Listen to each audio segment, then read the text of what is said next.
wasn't until my 30s that I paid my mortgage off, and it wasn't until my 30s that I had 7 figures in my bank account. But it wasn't until I had all of that that I was actually the most unhappiest. A lot of traders who make millions of dollars a year talk about how to get your first $5,000. Now you can get that in a week easily as a reseller. I look at the opportunity of having $500,000 at the age of 21, 22, and when people don't want to take it, it's like, why do I keep trying to help people? So that box of tins there, I got all of those for $5 at a garage sale, and there should be over $1,000 worth of tins in that. Stop doing everything for everyone else and start doing things for yourself, is what I need to tell myself because of what I'm about to discuss in today's video. So I'm a dad of 3 kids. I'm a reseller. I have been since 2008 full-time, and I started reselling in 2001. My journey as a father started when I was 18 years of age. My kid's mum had a child when I met her, so it pretty much kicked me out of being a child myself into being responsible for other people. That was now 24 years ago. I'm 42 and my oldest is nearly 21. At 42 years of age, I've got 3 kids who are 19, 20, 21 this year, and all I've ever found myself doing is being concerned about them. And quite often people describe themselves as a father or a mother before describing who they are themselves, because as a parent you find that you put your children before yourself. But at some point you need to put yourself first. At least that's what I'm telling myself, because it doesn't matter how much money I've ever had, I've never really been truly happy. I've had happy days and I've had happy moments, the things that please you and make you feel warm and fuzzy inside, whether that's an achievement or accomplishment of a loved one, or a milestone that you make, the new house you build, the holiday you have, the memories you make. It's different for everyone, and no one can validate what it is for you. It wasn't until my 30s that I paid my mortgage off, and it wasn't until my 30s that I had 7 figures in my bank account. But it wasn't until I had all of that that I was actually the most unhappiest. What I found myself doing was helping everyone else except for myself. Every decision I was making was to better the lives of the people around me and not my own. I remember a mentor I had that was 15 years older than me. He's in the same situation as me, but obviously a lot more financially free. He told me that when he got divorced and he had his kids, that his ex-wife told him everything he did was for himself, not for his family. And he wanted it for the kids. The kids didn't want it for themselves. He bought a holiday home and a ski boat and had a weekend car and went on holidays. But the kids never wanted to go to the holiday home, and they didn't want to go on the holidays. They didn't want to spend quality time with their father. They wanted to spend time with their friends. You know, going away, I guess, with your parents on holidays isn't for every child. Going to a holiday home every weekend gets boring for kids. And it didn't make sense to me. I had my kids in go-kart racing that cost me $40,000 a season, and they were doing basketball and karate, and I was a single dad raising my kids, and I took them to all their sports and events and paid for it all. But my kids didn't want to do any of it. I wanted it for my kids. I wanted them to be into things outside of being at home on computer games. I thought by buying a holiday home and taking them up the river and having multiple jet skis and boats, and I bought them all cars, we had 4 of everything, so we all had 1 of each, that it would create a happy environment. But it wasn't what the kids wanted. It was what I wanted for the kids. So it wasn't until 15 years after I had this conversation with him that I realised what he was saying at the time.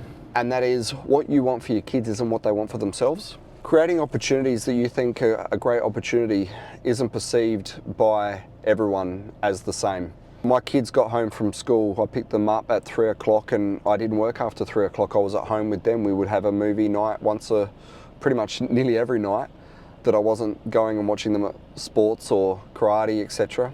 They were brown belt, black tip. They were 6 months from black belt. We were doing it for 3 years and they didn't finish. They didn't get to black belt. I'm a believer of when you start something, you finish it, but my kids didn't want to do it, and it was a struggle and a fight every week to get them to go. And it's been like that with a work ethic and going on holidays and going to the shack, etc. They didn't want to go. They wanted to do their own thing, go to the skate park and ride their scooters with their friends, and their friendship groups haven't always been the best choice for me or for them, but that's their friends and that's who they want to associate their time with. You can only give advice to kids. In the West, Australia doesn't allow you to punish your kids if they make the wrong decisions. I'm a believer that a smack to the bum, a timeout, a punishment, take things away, are good. But in today's era, kids are from the participation award environment where everyone gets a prize, there's no last place, no one loses. The woke culture tells people that they can be what they want to identify as. It's just not reality. So when you're parenting your children that get told by an education system that they're entitled to anything they want and be anyone who they want to be and there's no consequences, and if their parents smack them, it's abuse or whatever it might be, there's only so many limitations, so many things you can do as a parent to try and get the best for your kids. And sometimes giving your kids too much can be a negative. They become accustomed to a quality of life or an income, I guess. Where my kids have been able to go to garage sales and make $1,000 by flipping a couple of items, they don't have a work ethic where they would work for $30, $40 an hour because it's not worth their time. And my kids are kids that have never really held a job for more than 6 months at a time. One's in the army, which I'm proud of because he's pursued something that he's passionate about, and good on him. It is what it is. You look at people in the army though, and most of the people that join it, I would say, are from upbringings that are either ex-military themselves or maybe have a hard upbringing and looking for something that doesn't need them to have a high IQ where they need to read and write and think. You get paid being a government employee and you just go out and sleep in the dirt in sleeping bags. I'm giving you shit, by the way, just see if I can stir a few feathers so that you share this with your colleagues and comrades and say, look at this dickhead, because anything helps the algorithm to try and get my message across. I just feel that at 42 years of age, my kids are 19, 20, 21, everything that I've been doing for them my whole life and my peers, my friends, I'm at a crossroad now. I've got one kid at home who's just told me he doesn't want to do eBay anymore when he's been making a few $1,000s a week for 10 hours of his time, and I look at the opportunity of having $500,000 at the age of 21, 22, and when people don't want to take it, it's like, why do I keep trying to help people when they don't want to take this opportunity? A friend of mine that I got into eBay buying from garage sales, his first year made 180 grand. He quit his government job on 120 grand and that's all he does now, and he's doing a lot better than that first year of his. There's so many opportunities to make easy money, fast money. A lot of traders who make millions of dollars a year talk about how to get your first $5,000. Now you can get that in a week easily as a reseller. It's extremely easy. And all of those guys that are making millions say to start with garage sales, say to start with a side hustle, say to start with eBay, go and buy something cheap and sell it for more than what you buy it for. It's the easiest way to get your first few thousand, and if you're happy with a few thousand a week, you know, with 10 hours a week work, 20 hours a week work, you can easily attain that. And $150,000 for a lot of people working a 20-hour work week it gives you the quality of life. It's not all about the money, which is why I give hundreds of thousands of dollars in profit away, because I don't want to spend the time trying to find the retail buyer, the end of the rainbow buyer. I'm happy just to do what I do, make a little bit, and everyone else can make a little bit too. But the problem I've got is I'm now 42. I'm still giving everyone else more profit than what I'm making. If I find a deal that's worth 10 grand and it costs me 2, I'm happy to sell it for 5, but the person who's buying it from me for 5 is making 5. I make 3, they make 5, I'm doing all the work. Well, I'm sourcing the product, right? And this is what I've been doing for 20 years. I feed everyone else, but I'm not feeding myself. And when I say I feed everyone else and not feeding myself, I'm referring to love. People get their own enjoyment and making themselves happy is up to them, but I haven't been making myself happy. All I feel like I'm doing is things for other people, and it doesn't always come back. A friend of mine, I gotta stop saying friends because they're not friends, right? This is why. I give $5,000 worth of profit to, and then they talk to me or show me a photo of something that they pick up. Might be a pair of shoes that I want. And then I say, oh, how much? And they want to sell it back to me for retail, what it's worth on eBay, not give me the discount that I give them. There's a garage sale here. I'll jump out and we'll come back and reconvene. Just jump back in the car. So I got the lot for 10. She had 5 each on them. A couple of little Halo, oops, a game. She had 10 on that one, she said 5. And then a little Pokemon. So I don't know why I picked this little stuff up, but for $10 for 4 items, $2.50 an item, like why would you just leave it behind, right? And I don't even know how I'm gonna sell it. I'll put that, we've got a few switches. I'll put that with one of the switches and sell it that way, I guess. Magic the Gathering cards, $5. There's a Seiko watch here, $20. Things like this, right? This here, so that box of tins there, I got all of those for $5 at a garage sale, and there should be over $1,000 worth of tins in that. $5 into 1,000. Those little things that you pick up, you can do that every day. 5 into 1,000, 5 into 1,000, 5 into 1,000. People say, oh, you can't do that every week, but you can. You just need to keep consistently looking. There's stuff on Facebook every 5 minutes that is $1,000 profit items. People are on them. You might not see them because you've got to click within 5 minutes and be there. I've been back in South Australia for 18 months. I didn't do anything for 6 months. I thought I'm gonna stop. I got depressed and drank and got fat and didn't want to be on camera because my face was so fat. I just looked terrible. You could see that I wasn't happy. And where was I going with that? Decided I wasn't going to do YouTube anymore. You get a lot of backlash when you do YouTube and you have an opinion, and not everyone else's opinions are the same. And it plays with you emotionally and mentally. I don't know if every YouTuber at some point in their YouTube journey does have a break because they have to overcome that phase of acceptance where they know that they're going to be criticized and get hate. And then there becomes a point in the journey where you either just don't want to do YouTube because of it, or you accept it and you just know it's part of the course. So I've accepted that, and it is what it is. At the end of the day, we will die. Why die living a life that doesn't please you and that you've tried to live to please others? And I guess that's sort of where I'm coming back to and talking about in this video is I've lived for my kids and I've tried to do everything within my power to help people around me. A lot of friends have done the garage sale journey over the years because they've seen how well I've done out of it. But a lot of them, like me, haven't enjoyed the selling side or had the motivation to do the selling. They love the buying, and all they end up doing is accumulating more crap for themselves because they don't sell. In the West, we're educated to be consumers, and people, they judge us based on our presentation. I had a guy the other day on my social media say that based on what I wear, I obviously go to garage sales because I need the money. And I give crap back now. I said to him, I can wear what I want because it doesn't matter. I don't have a face like his. I really do not care as to people's perceptions or opinions of me. And I think when you have that mindset, it's a really powerful thing. You then have the freedom where you don't have to live or say something based on what others want to hear from you. You can just be you. And the people that don't like you won't listen to you, or they'll comment something hateful. And then the people that you click with, they're your support crew. They're the ones that you want in your corner. And they don't need to be in your corner, but they can just gain something from the words you speak because they relate. This is a bit of a different type of video because I guess I cut out a lot of the interactions my boy and I have on camera. One of them come back to live with me and pursue reselling to see how he enjoyed it, but he doesn't enjoy eBay.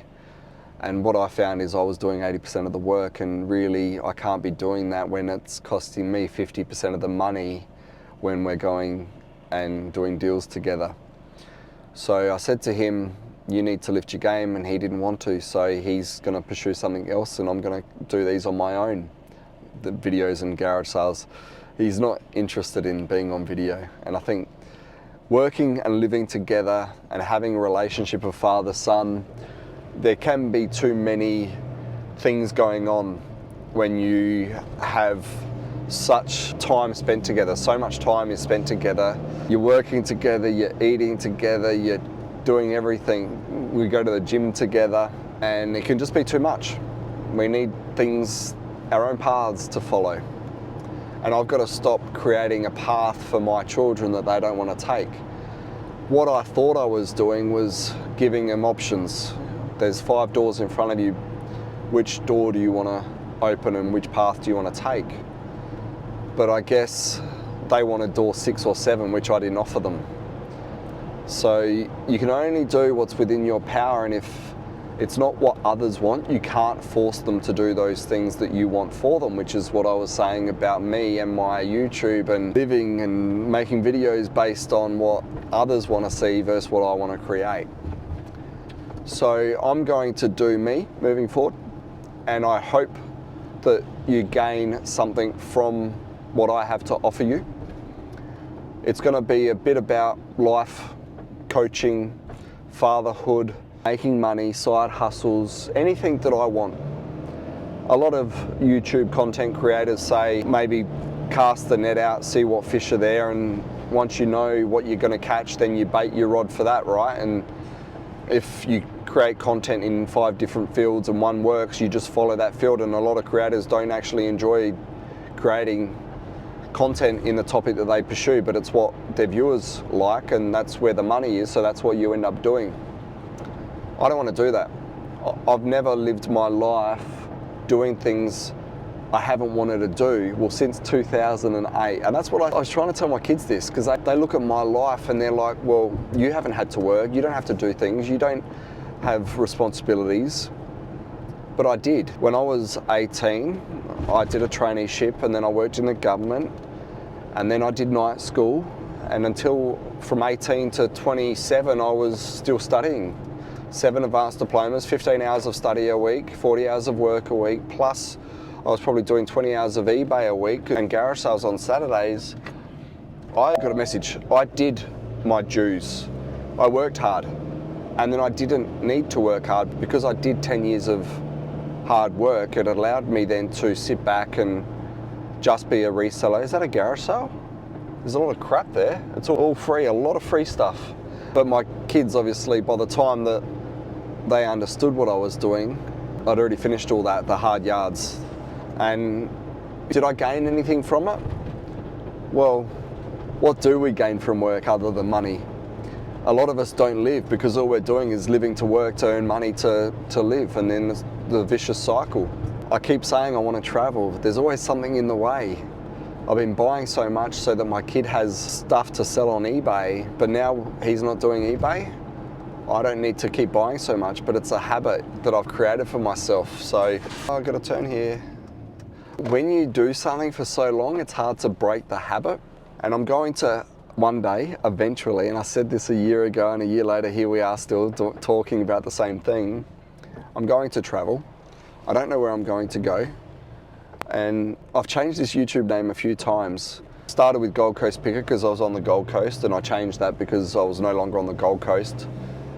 And then now it's Danny Flipping Deals. I'm Danny and I flip deals, and I'm always going to. That's a passion of mine. So wherever I travel, I'm going to look for deals to flip, but the content is going to be about my views on life. And if I connect with just one person, so be it. I'd like to connect with thousands, but I want to share my life experiences and hopefully help you with yours. Being a parent isn't easy, but it is extremely rewarding.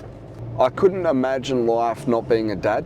I've had a number of partners that have wanted to have kids with me after I split from my kid's mum. They were 2, 3 and 4 at the time when we split. No, 3, 4 and 5. But being a single father and raising kids on your own, it's not something I want to go down and do again. So when I've met new partners that have wanted kids and having a family of their own, I have been selfish and not offered that to them, because most relationships don't work out. But irrespective whether they do or don't, you'll still have a relationship with your kids. And I've got 3 kids that I have a relationship with. I don't want 4 or 5 or 6 to have relationships with, and more responsibility and stress and the worrying that you do as a parent. For my kids, I also didn't want them to have to share their love with siblings that are not in their life consistently when they've got each other that are consistent. 3 full brothers, not steps or halves, or they're not treated or biased differently from me because they don't have to share my love with other siblings that I might spend more or less time with, etc. And I guess that's something that I've dealt with. I'm adopted. Whether it's true or not, whether you feel one way or not, when you have a different upbringing from your siblings, You might just perceive it to be different and it might not be in reality, but you might look at little things and think, did this happen because of this? All right guys, I'm calling into my mate's place now, so I'll leave you with that. If this is something that you enjoy, let me know in the comment section below. If it's something that you don't want to see from my channel and I should create a different channel to keep this away from you seeing it on your feed, also let me know. But I hope you did get something from this, even if it's just a little snippet into why I am the way I am, who I am, whatever it might be. There is a person behind the persona. I do feel that I am a little bit different on camera sometimes. I've been doing YouTube for 3 years now, and yet I still talk differently in front of the camera. One of my sons said to me, "You talk like this on camera, Dad. Why do you do that?" So I sort of look back at some of the videos and I think, yeah, you're a dick. But it's different, you know. Some people are natural, others aren't. Some people need to work at things, others don't. And I guess this whole YouTube thing and putting myself out there isn't necessarily natural to me. I'm natural when I'm not on camera, but when I have a camera there, for some reason, I just feel different. I feel like I've got to put on a bit of a show. And I guess now realizing that, you know, and there's always something that makes us realize things. We all have different struggles, we just don't all talk about them. So be nice to your neighbor and hopefully they'll be nice back.